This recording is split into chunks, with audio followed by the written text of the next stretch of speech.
Hello and welcome back to the Beats and Beans podcast. We are now into episode 6, absolutely flying through them now.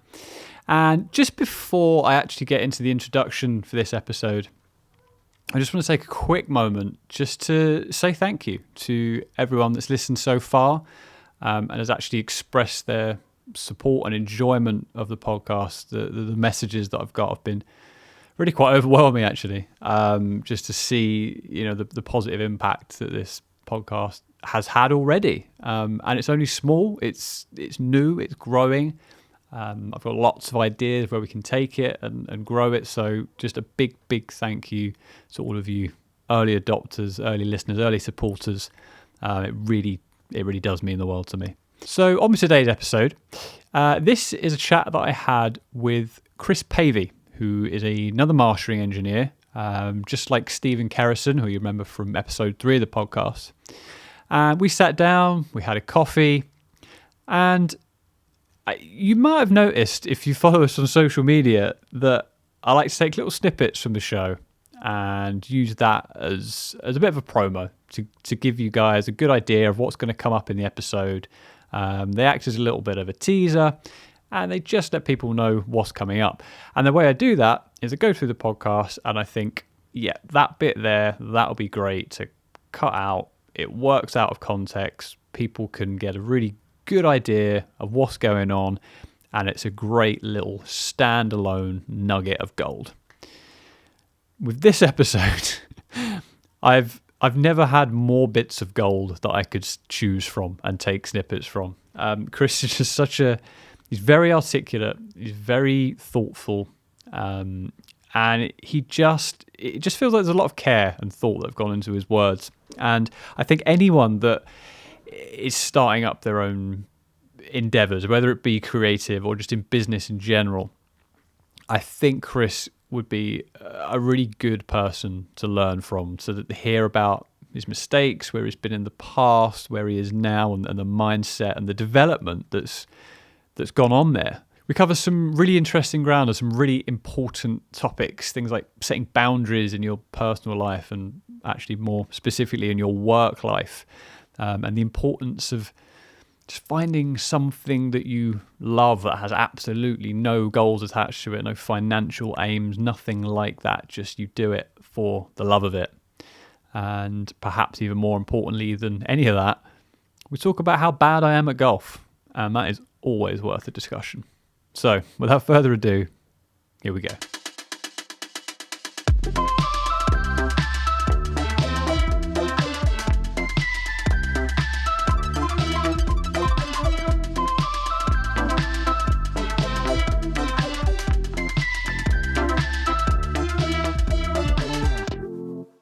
Chris, welcome to the podcast. Thank you so much for coming on. And how are you doing? How are things? How's life? How's work? It's been a really good start to the year, actually.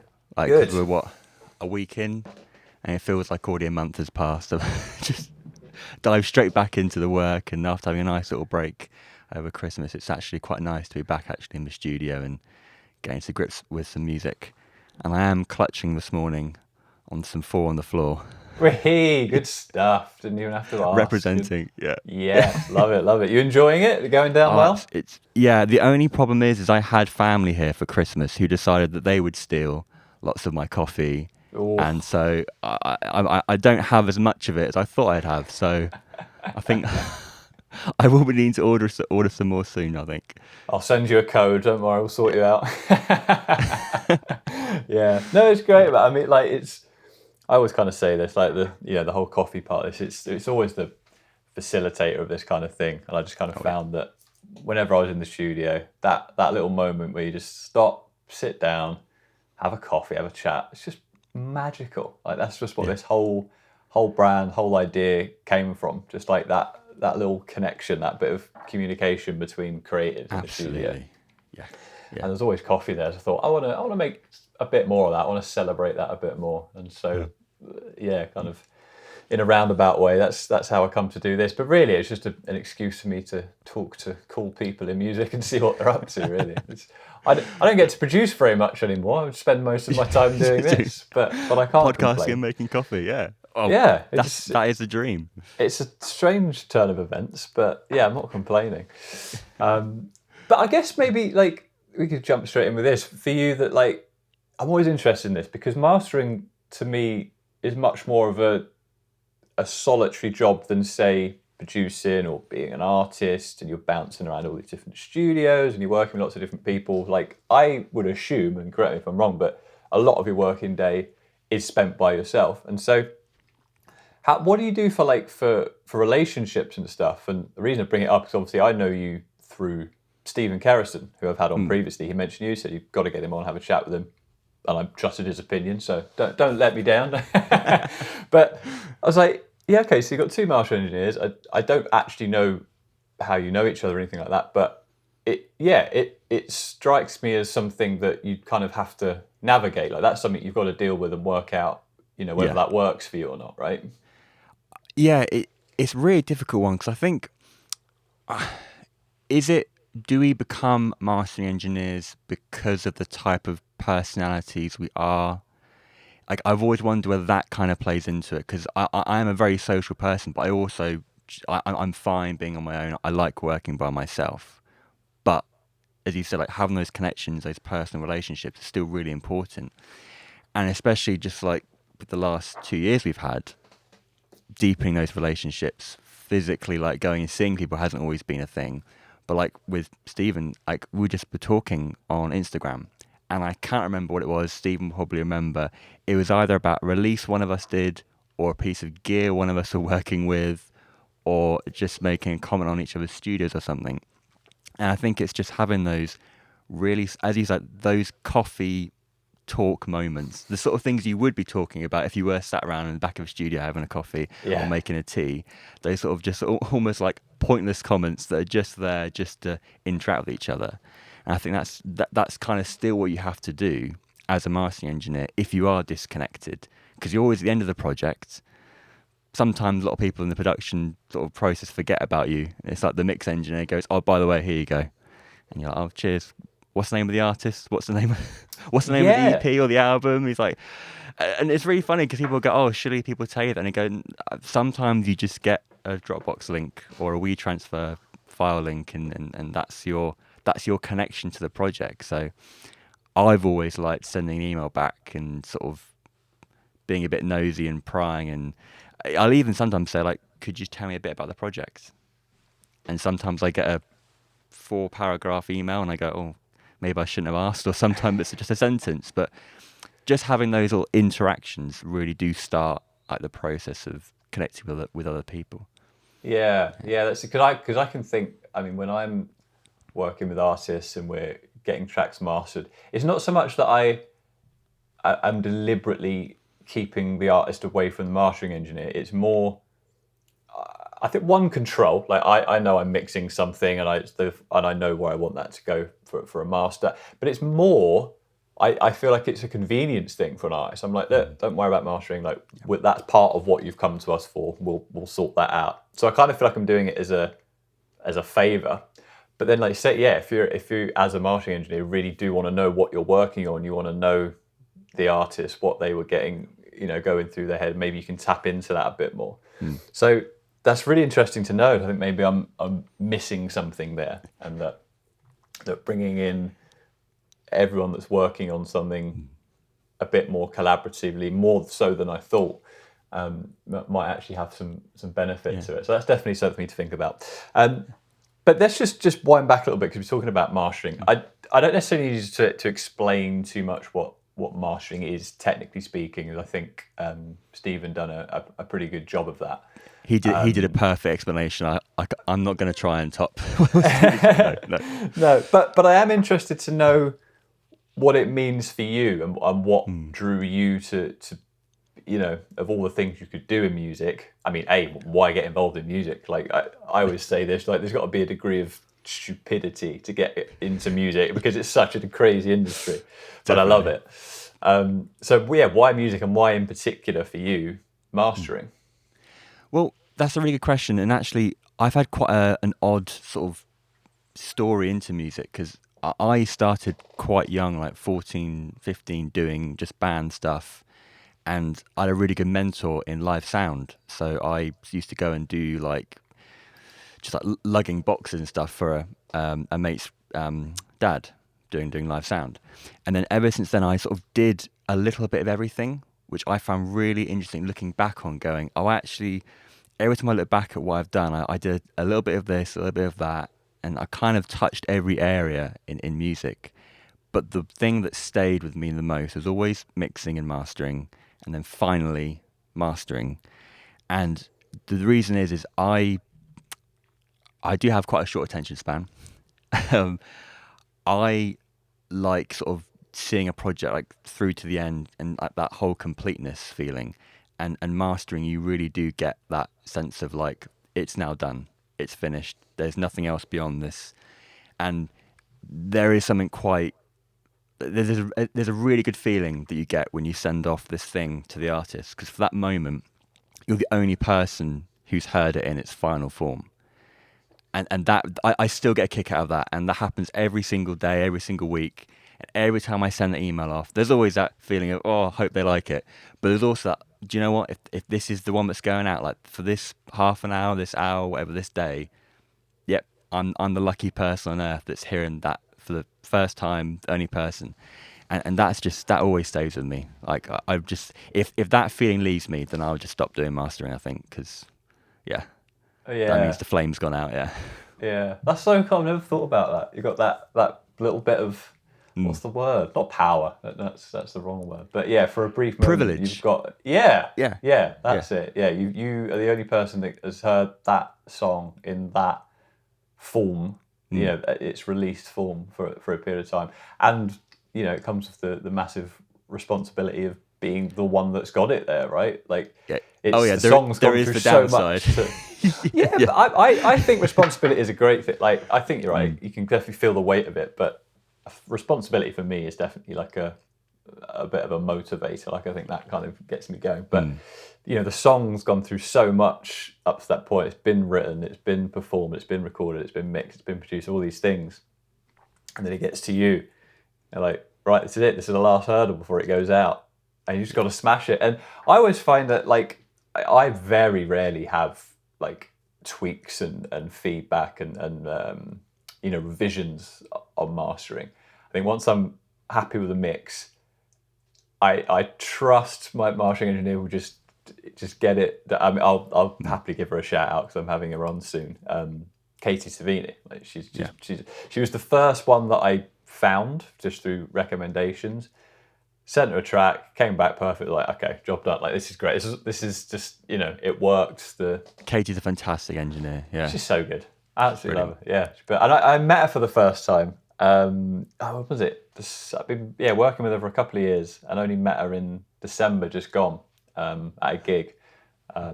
She's an awesome girl. Absolutely love her. Can't wait to have her on. Gonna have 3 mastering engineers on here. That's I didn't expect that, guys, because again, the mastering just seems like such like a dark art thing that I don't think many people fully understand. It's something you probably know you should go and do and send your song off for mastering, but I think understanding what it does is quite tough, because it's not just, you know, getting it loud enough for Spotify and things. Like, there is a creative element to it, right? Like, if you want it to be. Yeah, I mean, this kind of like goes back to the sort of relationships bit, because with artists I know really well, like there are artists I've known for 7-8 years now, and I can tell when they send me something if they're not happy with it, just in the way the email comes through, or we'll have a call or something, and I can just sense they're not fully happy about something. I said, look, what do you really feel about this? Do you want me to do something? Do you want me to go a bit beyond the sort of the classic box of mastering? And that happens, like, not all the time, but when that happens, it's like, that's the kind of other angle of mastering, is knowing when to push out of the box and go, do you know what? I am going to add reverb, which is just such a dirty word to any mastering engineer, to add reverb to someone's mix or something. But it's happened. I've punched in vocals in the studio. I've taken edits, and like there's a release coming out in 2 weeks' time where, like, I'm taking a verse of a different version of a mix from way back and punching that in because there was and people go like, that's not mastering. And I said, well, is it getting this song out the door in the way that's making the artist excited about their release? Yes, then it's mastering. Does that mean that all mastering engineers need a vocal booth in their studio on the off chance that once a year someone needs to punch in a vocal line? Maybe not. But if you have that facility, then great. Then you're just offering that as part of the package, part of the service. And I think like just knowing when to do that and when to go. No, I think we're like making a mountain out of a molehill here. Yeah. Yeah. Wow, that's so cool, man. I've never heard of anything like that. I didn't know that was something you could even do technically, like, you know, slotting in different mix versions and stuff like that's crazy. Yeah. I think that's so cool. I think from us, sorry. I would say like the lines between other roles in music have blurred for you know, the blur between mixer and producer. I don't even know at what point I'm mixing and producing anymore because I just do them both in parallel. So why not? You know, like it's music's, the creation of music has massively changed over the years, and this is something we'll probably get a bit deeper into. But yeah, why not? There's no rules. Like if you you know, get to mastering and you've got the ability and the song needs that to happen, then yeah, why not? You know, if you can make that happen, that's mega. Well, I had a client of mine, I can't remember, this last year. So when I'm saying last year, I think I mean 2020. Right, yeah, I know, I'm not there yet. I haven't caught up. And an artist came through, and the track came through. It was really great. I loved it, but I just you can just tell, and there's something not right. And it's a very long story. There was an issue with the mix. There was an issue with some of the production, and I ended up making probably one of the biggest changes I've ever made in this mastering studio. Like we chopped this track up. There were loads of things, and you could argue that someone would go, right, really, that should have gone back to the mixer. That should have gone back to the producer. But the situations of that project wouldn't allow that. I don't think that would have been good for the artist. I think that would have made more problems. That's not what would have. That wasn't the thing which should have made this artist happy and get their music out and then be happy to stand by it and be like, I'm proud of that. So those changes made that project, and that's not something amazing that I did. It's something amazing the artist had the courage to be like, look, let's just sit down. You trust me, I trust you. Let's get this sorted. To me, that's as much as mastering as filling in metadata and checking for pops and clicks. Like I just see it as all one thing now. I used to be very like, oh, that's not mastering, this is mastering. And as you go further and further into your career, it's like I want to make people happy and enjoy working with me. That's it. Like if that's what's happening, then great. I'm really not going to focus on much else, really. Yeah, that's mega. I love that. I mean, it's yeah, you know, and think about the long term of that. You know, if you're working with that artist and that's what's happened, like they're going to go back to you. You know, you've kind of got that long term relationship. They know that you're willing to. I mean, I'd say that's going above and beyond as a mastering engineer, because it would be easy to turn around and say, no, go back to your producer, go back to the mixer and fix this before I look at it. But if you've got the ability to do so and having that understanding of the situation and that, you know, the macro of the project, that takes time, I think, to even have the skills to do that, but the know-how and the tact to see what's going on there. And then, yeah, you know, those are the kind of artists that will stick with you, bring in other artists. Like, I think they can be the projects that kind of define you somewhat, can't they? Yeah. Well, it's a make or break moment. I saw it as that, and I was like, look, I just don't want this artist releasing that. And then every time I look at it on Apple Music or Spotify or whatever, you're just going to remember, oh, that the artist isn't happy with that. That's not something they're proud of. That's not. Every time they play it on stage, they're just going to be thinking about how it sounds on the, like, do you know what? And that sounds really like petty, but if you're an artist, that's you. It's part of you. Like, you don't want that going out there. No. Yeah, definitely. Yeah, this is the thing with art, isn't it? Like, I think the mastering, the mixing, to a degree, because it can be a job, a trade, a button pusher thing. But behind all of it is art, and art is just this intangible beast that, like, you know, makes you do things like that. You know, go the extra mile, well outside of your job role, let's call it, and just to see a better creation, like the creativity behind it just drives everything. And it's this bizarre thing, isn't it? Creativity and art. I still haven't really wrapped my head around entirely what it is. Like this mad part of life that like it's just beautiful and messy, and it's just I don't know. I'm just so glad that I get to work in it in some capacity and I get to make art. You know, get to put something out in the world that didn't exist, and that's just crazy. No. But I think that kind of leads me quite nicely into asking you, you've obviously done this for a while now, you've had these kind of projects, you've been developing relationships with artists over the long term. And so I think from the outside looking in, anyone could look at it and say, that's a successful mastering engineer. Now, how does that sit with you? Do you feel successful as a mastering engineer? And what do you think that means to you? And I'm always kind of interested to ask this because I think success means completely different things to different people. But it's always something we know we want to be. Everyone wants to be successful. But everyone kind of gives a different answer to that. So, well, that's a really good question. How long have we got? Well, as long as you want, mate. All morning. It's.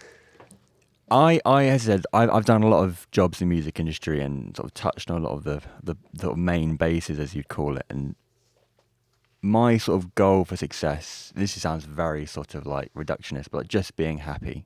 We've all been in a situation at a party or a pub or something Sunday evening, and there are other people in that who are going, oh, it's Monday tomorrow, go back to work. But I don't get that. I'm like, great, no, I'm thinking about the project. Like Sunday afternoon, I'm thinking, oh, this is coming through tomorrow, or on Tuesday, this is going to happen. And for me, that really is the measure of success, is do I feel excited the moment I'm walking into the studio? When I'm unlocking in the morning, I'm powering all the gear up, I'm thinking, great, this is what's on the slate today. I'm just so pumped to work on this. And I said before, like, if I lose that, then I'm like, okay, so I need to readjust what my success is. Do I need more clients? Do I need to be earning more money? Do I need to be moving my studio somewhere? Do I need to be branching out into this or something else? Then maybe in 5 years' time that will be different. But right now, like, it might be big-headed of me to say, but I feel successful just because I'm happy doing what I do. And I wish I could give a more sort of a more articulate answer to that, but honestly, that's the honest truth. It really is, like, yeah. Love it. No, it's perfect. That it's everything, and it's so kind of overlooked, I think. And I think it's often saying, you can easily say and what, but the realization that it's the doing it now that that's where you find the happiness, rather than thinking like, well, once I get to like this much money a year, or once I've worked with this many artists, or once I'm mastering at this level, then I'll be successful and therefore happy. And it never works like that. It never comes. You set arbitrary figures, and once you if the best case scenario, you get there, and then you realise, oh, I could have done this much more. Oh no! Setting the goals, and I did that for so long of going, if I just get to here, then I'll be happy. Then I'll be just a bit more. Or really, I need to be working in more artists in this genre because that's really popular. And then you think, actually, no, just cut that out. And you have to. And the thing is, no one can tell you that. I was told that 5 years ago, and I didn't believe the person saying it. And there'll be someone listening to this now who'll go, well, maybe Chris, but actually, trust me, like, you'll get there. Everyone will get there at some point in their career, and then it will just twig. Yeah. I mean, exactly the same. I was hearing these same lessons, when I started. Those phrases you hear, it's the journey, not the destination, all these things, and perfectly true. When you first hear them, you're like, for me, it felt like the antithesis to ambition. It felt like people were telling me not to dream big, not to have these big goals and go get them. And it's not that at all, but when you're young, like, you're immature, you just haven't had that experience. Yeah.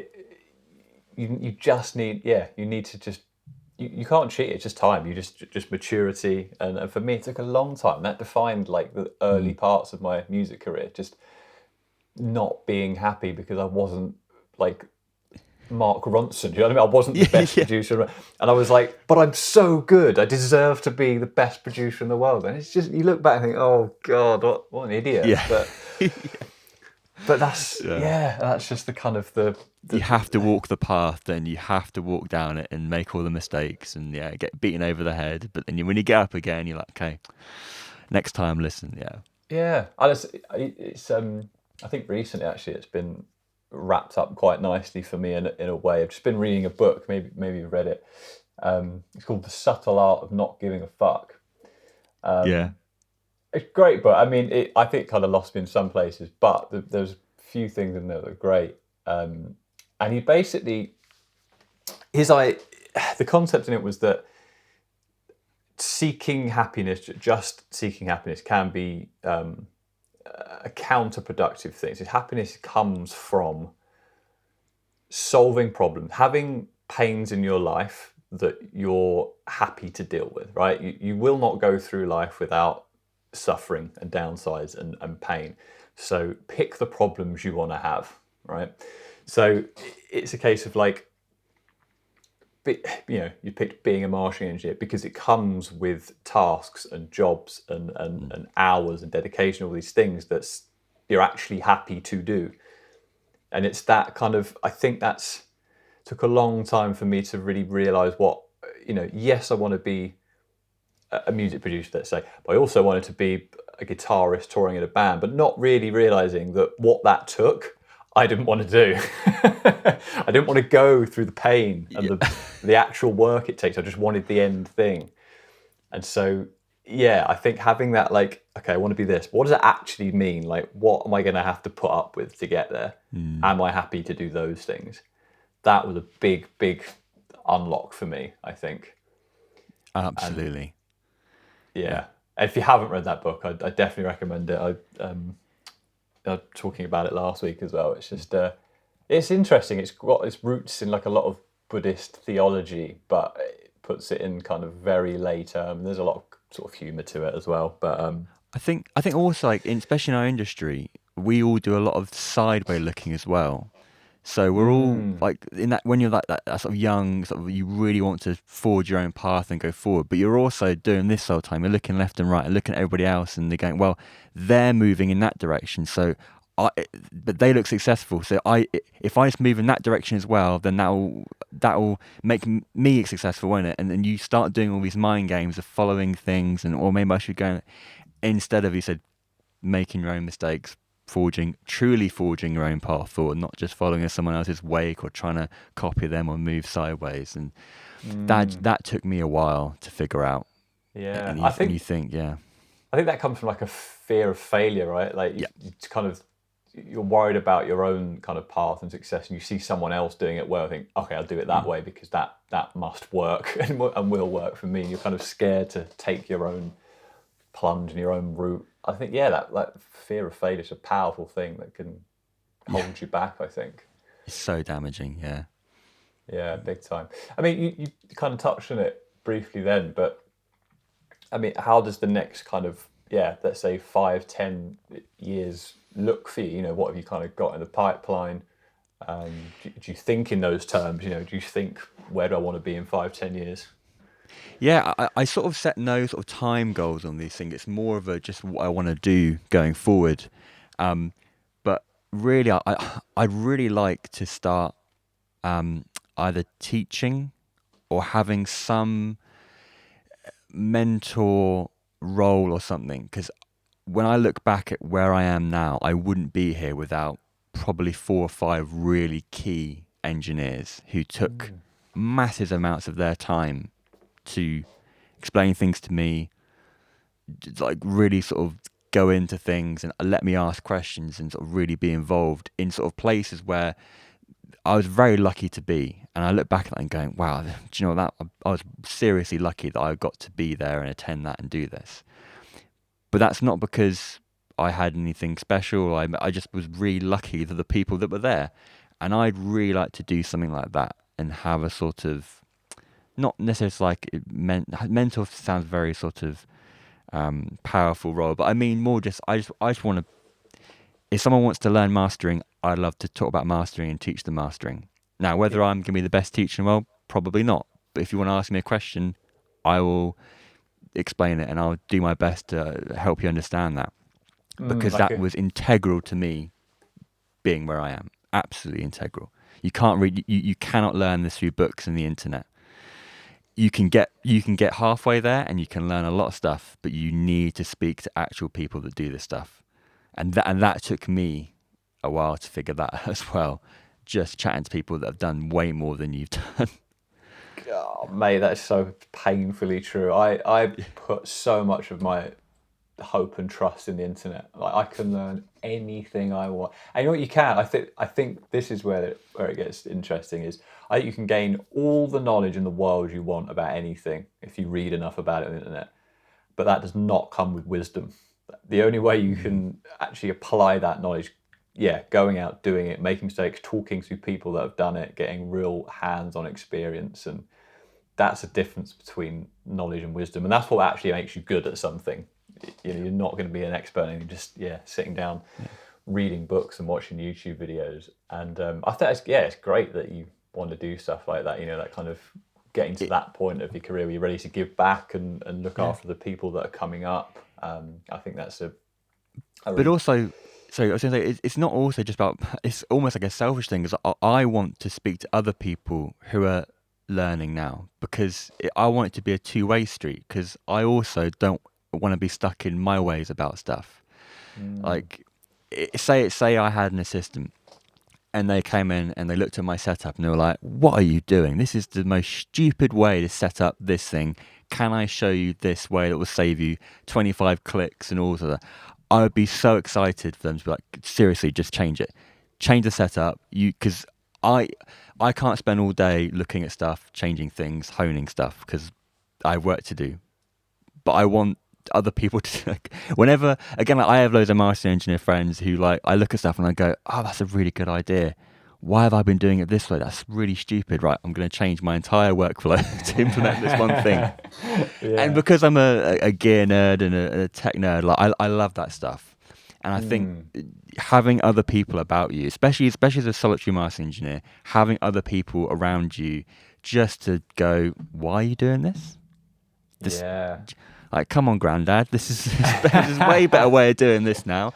And you think, and because it's always got to be a two-way street with those things. It's not a top-down, I'm going to teach you something. It's that, no, you feed back to me, because you might know something that I don't know, or you might have a completely different way of looking at this approach to something, and that's so important for everyone's growth. If you just stay in your little box in your own sounding board, you become the genius of that box and an idiot to everything else around you. I love that. Yeah, no, like, I know something you don't, like, you know something that I don't. That's such a good, just concept to have going into any room with anyone, like, just assuming you can learn something from them. And new people I don't necessarily want to say young, because I guess people can get into it at any time, but new people into an industry or a job or a skill, they tend to bring these fresh ideas. And when you've been in it for so long, like, you don't necessarily have the time to learn about all these new things, because you're actually doing the job, right? And so things kind of fly by you, and it comes to a point eventually where you're just like a dinosaur, and you've been doing it the same way for so long, and then it gets really dangerous when the industry as a whole changes and you get left behind. It's like, it's not necessarily just music. You see that across big businesses, that couldn't change because they were so ingrained and so used to the way they'd done something and not ready to adapt. And in music, where things are changing quickly, you've got to be ready to deal with that. And I think you're so right, like, bringing people in that can throw ideas at you, and you're prepared as a person to listen to them and adopt them if you see the benefit in that. I think that bodes well for you in the long term, not getting stuck. And if kids have found a new way of doing something that actually makes a lot of sense, being prepared to, I want to know about that. And that's the greatest thing about being a teacher, I guess. Like, if you're also prepared to be a learner at the same time. Like, you always hear teachers say that, don't you? Like, they learn as much from their students as they do teach. And it makes so much sense, because they bring, I think, with naivety comes curiosity and these good questions that you can only get from inexperience. And bringing those two worlds together, the inexperience of all the fresh ideas and excitement, and the experience of people that have done it for a long time, and you get them together, you've got the potential for something really, really cool to happen there. So Absolutely. I really hope you do find a good way of doing that and making that happen. I think it's a great idea. And yeah, I think I say it's selfish in a sense, but I don't think selfish is a bad thing. I think doing stuff for yourself that in turn benefits other people, I think is always a good thing. So I wouldn't feel too bad about that. But so let's move slightly out of music for a second. How does, obviously it's your job, your career, you've got a life outside of that. How does working in music affect the rest of your life? How does it affect your relationships, your social life, these kind of things? Because I find that's a battle for me, drawing a line between work and being at home, and it's definitely had knock-on effects of various relationships I've had. So I'm always keen to ask that and hear people's experience with it. I didn't deal with it well for the first sort of 3, 4, 5 years of working in this industry, and I learnt a lot in that period of boundaries, especially between the sort of physicalness of like all the work stuff and the family and friend stuff. And so especially if you are self-employed as well, there's that mentality that you slip into of I'm always on the clock, because if I'm not making money, if I'm not moving forward, everything's at a standstill, which is not true at all. That's not how any of this works, but that's the mental gymnastics we all do when we're starting out. And I would be answering emails at all hours. I'd be having conversation. I'd be setting meetings when everyone else wanted meetings, rather than when meetings suited me, or not even compromising and saying yes to everything, which is stupid, wrong. Everyone else gets to do their meeting when it benefits them, and then you're doing 5 meetings a day and you get nothing else done, and the 5th meeting's a total sham because you're tired and and just you don't want to be there anymore. So it's bad planning. And I think it really is down to setting yourself some strong boundaries. I am not going to do X, Y, and Z after this time, or I don't do this on Sunday, I don't do this on Saturday. Thursday morning, I'm off completely. I'm doing something for me, for my mental health, going for a run, going for a walk, going to the gym. But you have to be really strict, or at least I have to be really strict with that stuff. I don't have notifications on my phone. You cannot send me an email and I'll see it on my phone. I will go into my phone, I will look at my work email box, and I'll decide whether that needs to be addressed right now, or tomorrow, or the day after next. Like, we will have to set priorities. And that's not being a bad business owner. That's not being a bad master engineer. You're not treating your clients any less. You're just being practical and realistic. But that took me so long to convince myself that's true. And even when I'm saying it now, I'm trying to convince everyone listening to that what I'm saying is true. But for me at this moment, that's how I maintain a balance.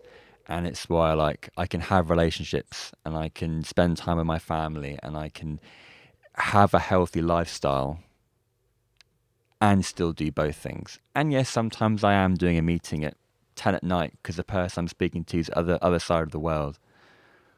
But I plan that in, and I say to him, look, this needs to be an hour max, or this needs to be. You just need to be honest with people. And funny enough, everyone else is the same boat, and they're normally happy. I've never had someone complain and say, well, we didn't speak for that long, or oh, you took 12 hours to reply to an email. Come on. Yeah. No one's ever done that, but yeah. Yeah, mate, no, I fully support you. Fully back that up. That was a big turning point for me as well, having those, moving from that place of I need to be always available, otherwise I'm going to miss out on work and opportunities, to say, okay, right, I'll take the plunge. I'll assume that's not true. Phone went off at 8, all these, I put in very similar kind of, boundaries. And it's so funny now, I've taken it so far that no one can get hold of me. It's become a bit of a running joke between some of my friends, because my phone is basically always on. It's always on Do Not Disturb. I don't get any notifications. It's the most inactive phone imaginable, right? And I have to have it that way because my phone is my weakness, and I do not need anything else pointing me towards it more than my own, lack of discipline. So it never rings, it never buzzes, it never does anything. There's 3 people in this entire world that get through that list. So you can get a favourites list, and they can get hold of you. There's nothing in the world so important that someone needs to tell me like now. No. But sometimes my wife does have some things to tell me, so she's on the list. no, exactly. It's exactly what someone told me to do. Is who are you like in a position of care for? Like if someone went to the hospital, who'd ring you? Yeah. I have 3. There are 4 people that can get hold of me. Everyone else, it's when I pick up the phone, and that's just how it should be. Like there's someone telling me they need this mastered tomorrow or whatever, no one's gonna die. Like there's no impact on the world about that. If I don't see that and I go, do you know what? I'm really sorry. You messaged me at 8 in the evening. I didn't see it till tomorrow. I can't work it until the day after. So sorry. That's the way it is. Like yeah. But it's a fear of missing out. It's a fear of losing the work. It's a fear of what a person might think. Yeah. But And you don't have control over those things. Yes, you don't. You're so right. And you know what? Having those, like, I check my phone at lunchtime. I've got 5 or 6 missed calls most days. I've never once actually lost work as a result of missing a call. Like, I call them back, we sort it out, and it's all, it's job done. And by lunchtime, I've booked in all that stuff. And yeah, it's just like the world just doesn't work in that way you think it does when you first get into this, and you think you've always got to be on and available. And yeah, it's... I think also in a strange way is you saying earlier, it doesn't mean I'm serving my clients less or anything like that. I think in a roundabout way it means you can serve them more. Certainly in the long term, because you're far less likely to burn out through having boundaries like this in place. So over a long period of time, you can do a lot more with them rather than getting to like 1 month. They want, and you've been flooded for months. You go, I just can't help you anymore. Like I'm done. So you avoid that. And also I feel like a kind of a respect thing goes with it, even if it's sort of unnoticed, but like you can be seen as more of a business and a service than how am I going to phrase this? Because I don't want to say a friend, because I do make a point of actually getting quite friendly with my artist, but they know that if they reply to me, 8, 9 o'clock at night, I'm not going to reply. Yeah. Call them all in. But it's fine. There's no because that's the boundary, they know that's the case. It's not a problem.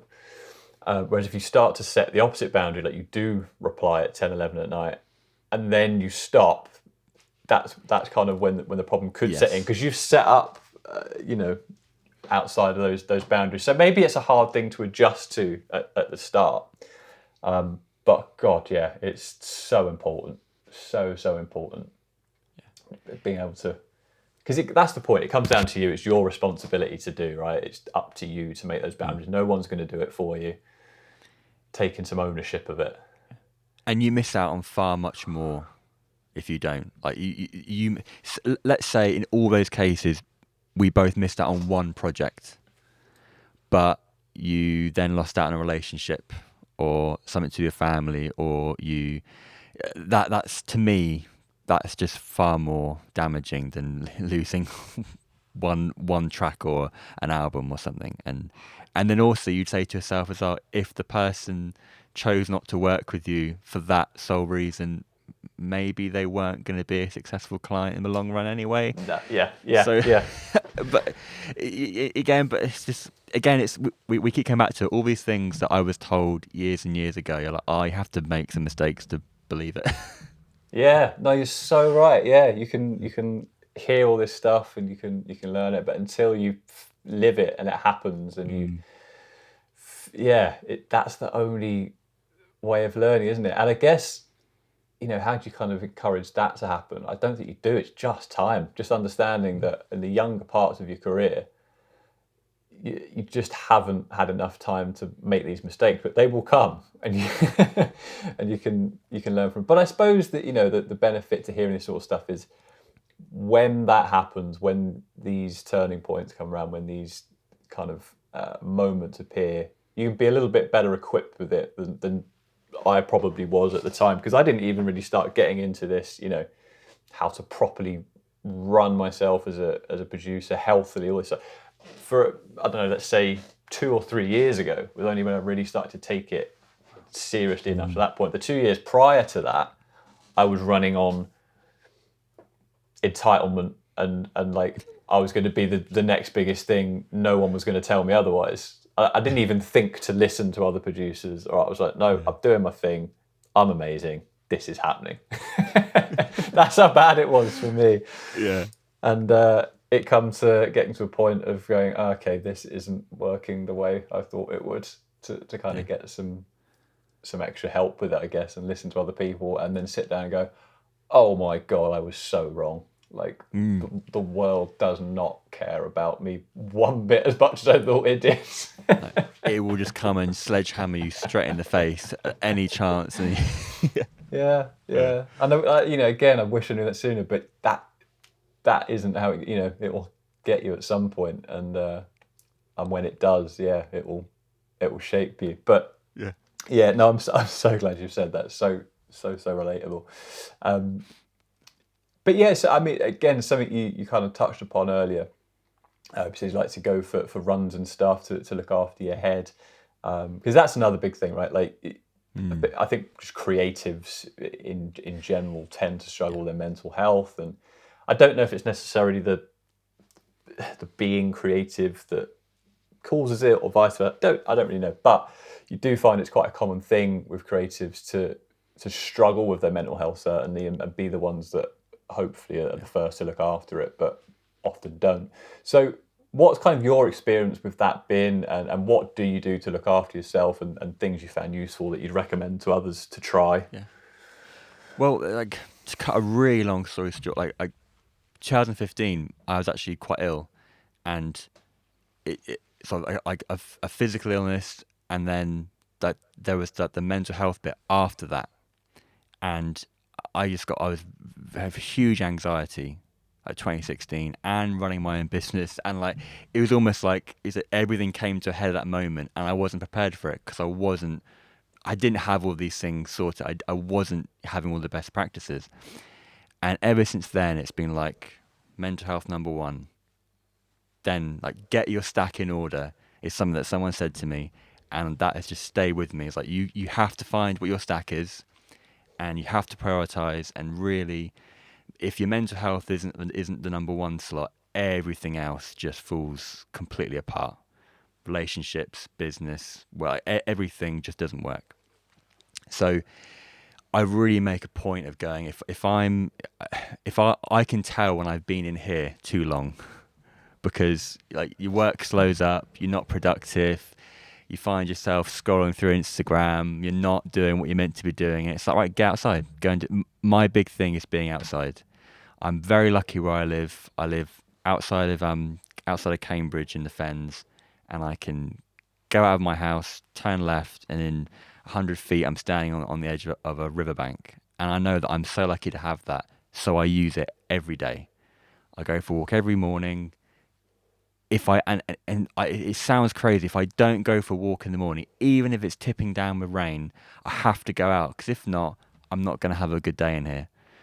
And I'm really lucky that's what I need, because for other people it might be something else. It might be going and doing this with someone or going to the gym, but for me, I have to be outside, go for a walk. It hasn't got to be a long one. It's just got to be with no music playing, no podcasts, just be out, be present in the moment. And that's how you get sort of the energy and the sort of the mental headspace, really, to sort of be present, do a good job, and just keep yourself mentally happy as well. Yeah, I love that. I love walks. Walks are unbelievably powerful, and I'm kind of forced to do them, I guess, with my dogs. But I tend to walk without them as well. They'll have their dog walk, but that's a separate thing. That's not time for me. That's time for them, and they drive me up the wall. So I'm outside a lot.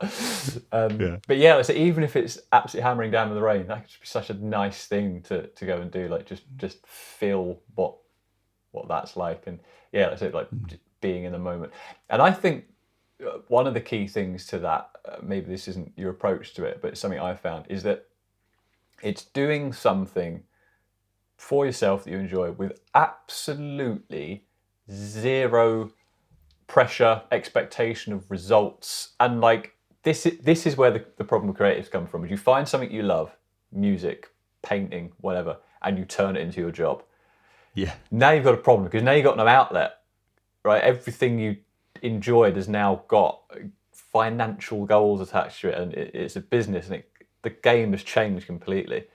You need an outlet, something to do that has no goal. You're not going to win anything. Like you just do it for the pure love of it. And walking is such a great example, because that's just an endless possibility of enjoyment with no goal, really. Like, do something for absolutely no reason is just the most brilliant thing to do. Like, doing things that are pointless. Really, just And I think it just, and in the society we are, it is that feeling of, no, I'm wasting time. I went on a 40-minute walk this morning, but I could have done all my emails and I could have cleared my inbox in 40 minutes. And I'm like, yeah, but you can't stack up the time like that. You can't do it. Just go out and do it. It's pointless. It's stupid. Maybe like, just if your thing is, do you know what? I need to go and take a sketchbook out for 10 minutes each day and just go outside and sit in the garden and sketch something. No one's ever going to see it. I'm not a good artist. Who cares? Do it. Yeah. If that's going to keep you happy and you're enjoying it, and it's just something that just, I don't know, fires the synapses in your brain, then all power to you, and just go and do it. 100%. Yeah, for me, it's golf. I'm terrible at golf. I'll never be good at golf, and I love it. It means I never need to worry about it. I'm never going to compete. I'm never going to win anything. That's it. But it's great. I mean, I could just go have fun and have a pint at the end of it with my mates, and it's just a great time. And I think it's because there's just no pressure involved in it. There's just no reason for me to worry about being amazing at it, you know. And that used to be, I guess, when I was younger, at least, that used to be music. Like, it wasn't my career. I just used to just love sitting down, playing guitar. That was everything to me, you know. Like, just didn't really know what I was doing with it as such.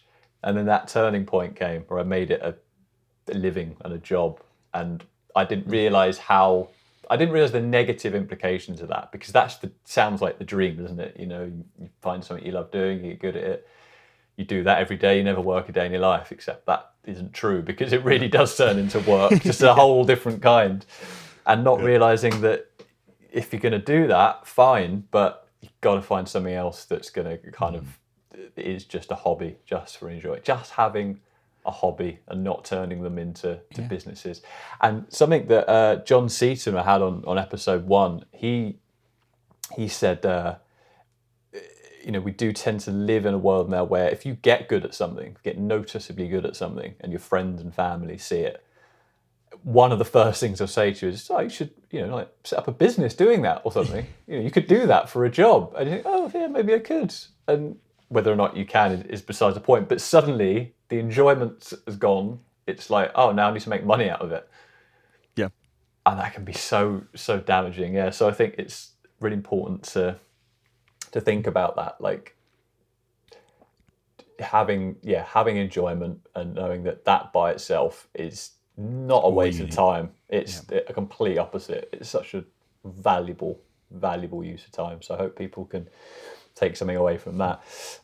So yeah, just as we start to wrap this up now, let's just quickly fly back into music. I'm just keen to hear your thoughts on what you think might happen in the industry. This is just sort of speculation, a bit of fun, really. What you think the future of music might look like over the next sort of 5-10 years, how technology might change the way music is made, how it's consumed. Obviously, we've seen massive changes in that in recent years, and I don't think there's any sign of that slowing down. So yeah, I'm always keen to hear what people think about where things might go. I think that where there's really great stuff in music is where things are niche.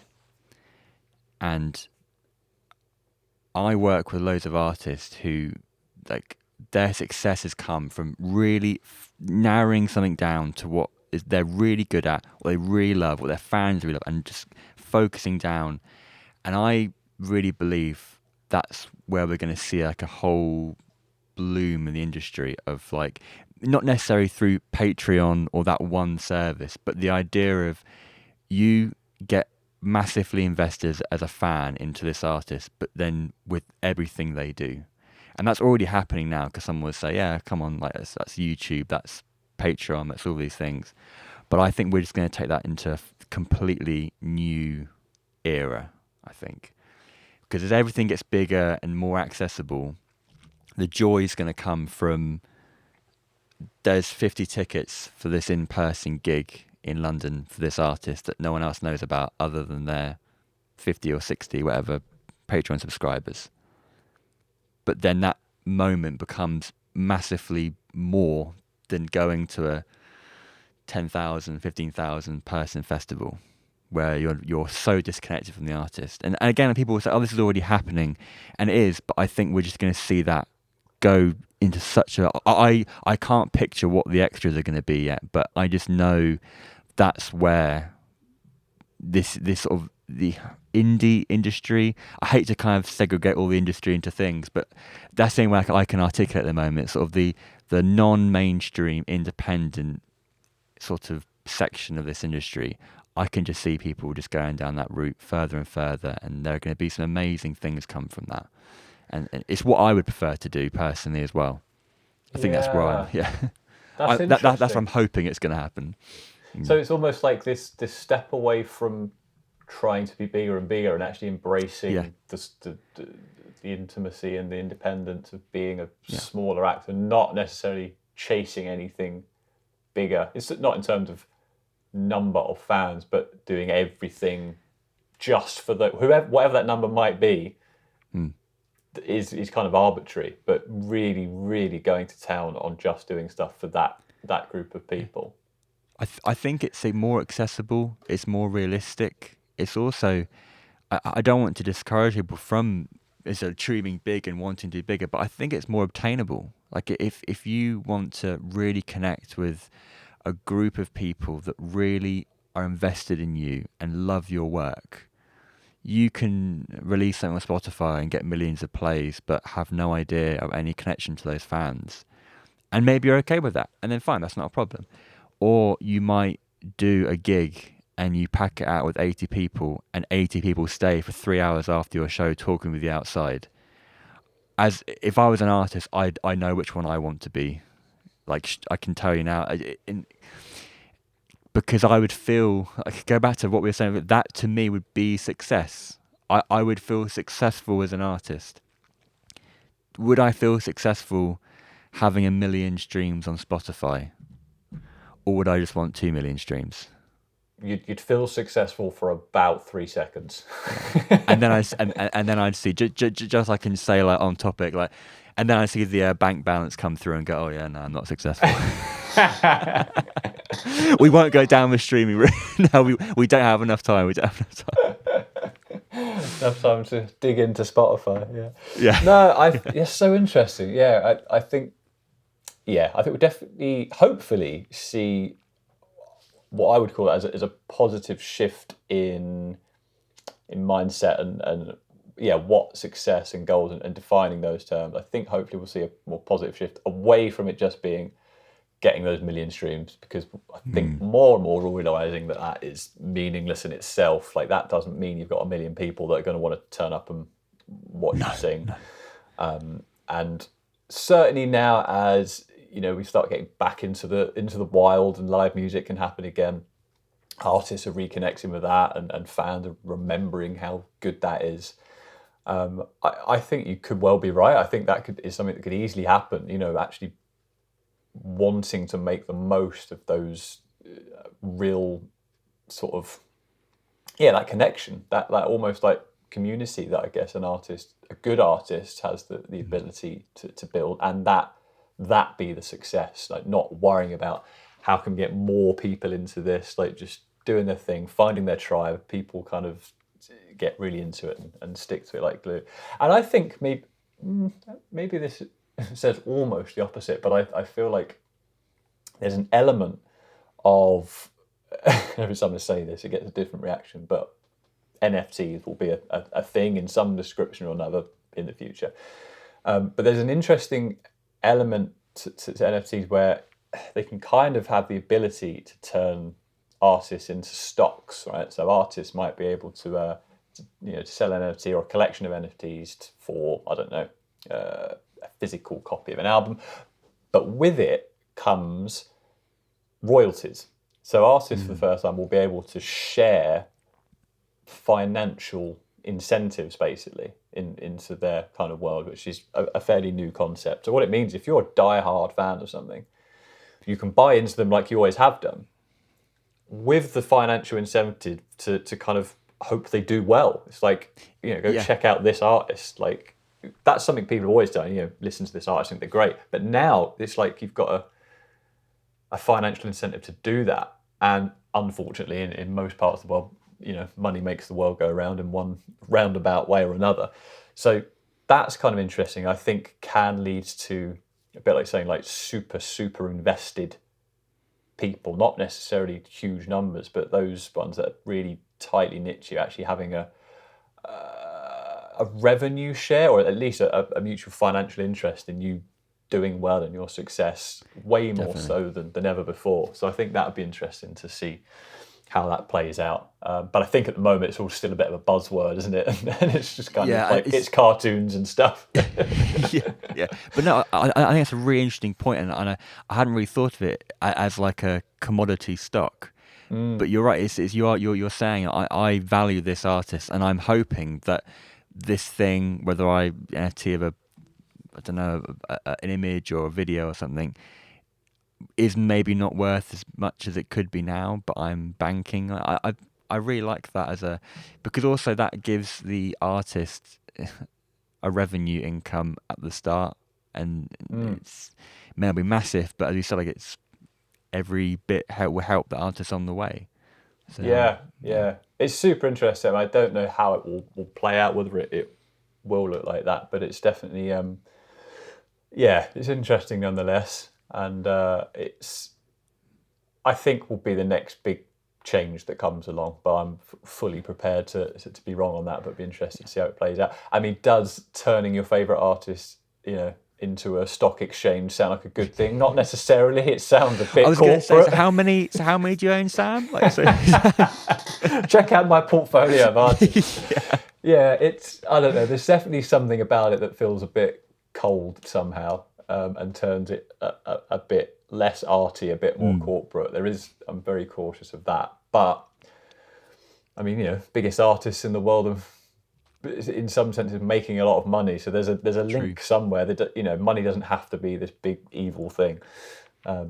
Certainly not if you're independent and you want to keep doing it. Like, you need to pay the bills. So if there's this way for small artists to make more money in the short term, I think that's 100%. Ultimately a good thing.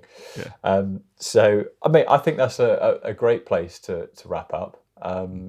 You've been absolutely brilliant. Thanks so much for coming on. I think you got some really, really good insight and some stuff that I think people coming up are really going to get a lot from. And also, people not even in music. I actually have a lot of people that listen to this that have nothing to do with music whatsoever, but they enjoy hearing about mindset and mental health. And I think a lot of the stuff that we've spoken about, you can trade over to a lot of jobs and certainly business if you're working for yourself. So I think there's a lot of value in there for people. So thank you so much for your time. And we'll definitely stay in touch. And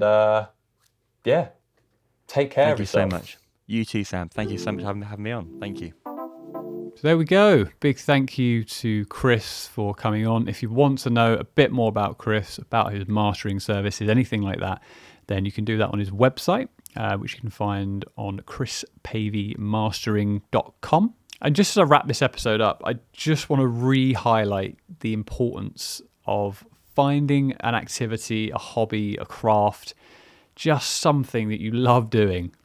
It's not your job. It's got no goals attached to it. You're not going to win or lose. You just do it for the fun of it. It's so the opposite of a waste of time. As much as it might seem like that on the surface, it's so valuable and allows you to enjoy other things in life, and it allows you to get way more out of your work.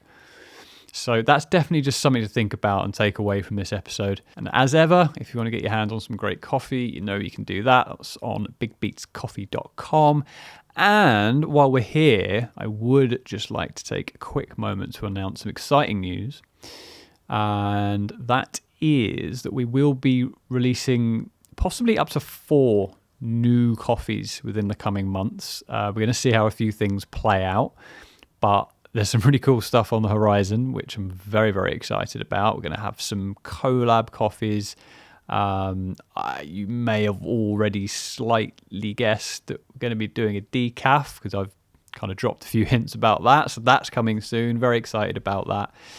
And I also just want to take a quick moment to mention the subscription that we offer. It's not something I've done a particularly good job of telling you all about. But this really is the best way of getting your hands on our coffee at the best price as conveniently as possible. So we offer 2 subscriptions, one where you can essentially pick your favorite and you will get that delivered to you each month. That's called Big Beats on Repeat. And then the other subscription that we offer is called Big Beats on Shuffle. And this is where it will actually send you a different coffee each month from the selection that we have. So you're going to get a different coffee each month. And the great thing about that particular subscription is that that's going to grow as we grow. You're going to get new coffees put into that circulation as we grow and we get new coffees in. So you'll be the first to try anything new that we have. And not only that, but you also get them at the best prices always. Regardless of the coffee that you end up with, you're going to be getting it at the best price. So definitely go and check those out. And so until next time, make great coffee, make great music, and make even better conversations. Take care.